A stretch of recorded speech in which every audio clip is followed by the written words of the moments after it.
What's up, YouTube? We're Beyond the Buzz. We're in downtown at Seaport Village, here to interview people and ask them about that drug epidemic. We're going to hear about their knowledge and tell them about our knowledge so we can spread awareness about the drug epidemic that's happening in our country. How do you think the opioid epidemic has impacted college campuses and young adults specifically? College campuses tend to be heavily impacted by the opioid epidemic because there are a lot of social norms that people want to follow and fit in. So there's a lot of peer pressure to try these things that they otherwise wouldn't, and that ends up getting them to try opioids and getting addicted. Now let's go back to Chris and our knowledgeable guest. So I think the main point of this is we totally recognize that it is a different situation now than it was 20 years ago, 30 years ago, 40 years ago, right? Yeah. It's very, very different. It's everywhere, you know. It's too much.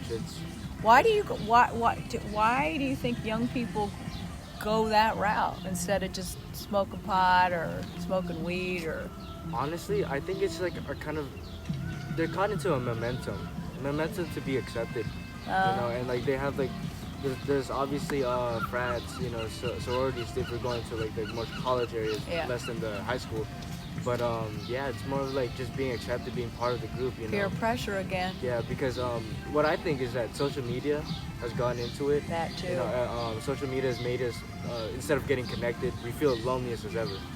So that also contributes to like, oh, I want to feel like I want to be a part of this group. And judged like ever. Exactly. I think the judging on the social media is harmful for the youth. Our self-esteems have been like way down because we're just looking for that, you know, social satisfaction, you know, that validation from other people. Yeah. But I guess it's increased more in my opinion because we didn't have like before there wasn't that, you know. People were outside, we're you know, reading books, we're interacting with other people rather than being focused on the phone, you know. Yeah. Putting their life out there and hoping that people, you know, like put a life you. on it. Exactly. Yeah. Well, thank you so much. You're very welcome. Our guests were very insightful. Now let's go to Issa and see what she has to say about our future. I think we need to continue having the youth be the ones to spread awareness and advocate for change, because it's really our generation's future that's at stake here, not necessarily those of our parents or our grandparents. This issue has been super prevalent for a really long time now, and there's already been changes and policies made to work towards greater solutions, and it's important that we keep going with that forward progress and don't just settle for what's already been done.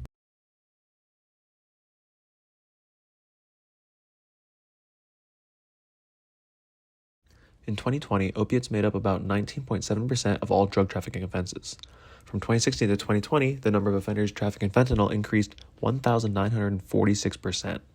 U.S. Customs and Border Patrol seized 27,000 pounds of fentanyl in 2023. Over 75% of the 107,000 drug overdose deaths in 2021 involved an opioid. And in 2021, 220 people died each day from opioid overdose. After hearing our inputs, the community's input, and the facts, it's safe to say that the opioid epidemic is a serious topic that needs a lot of attention. That's it from us, and don't forget to look beyond the buzz.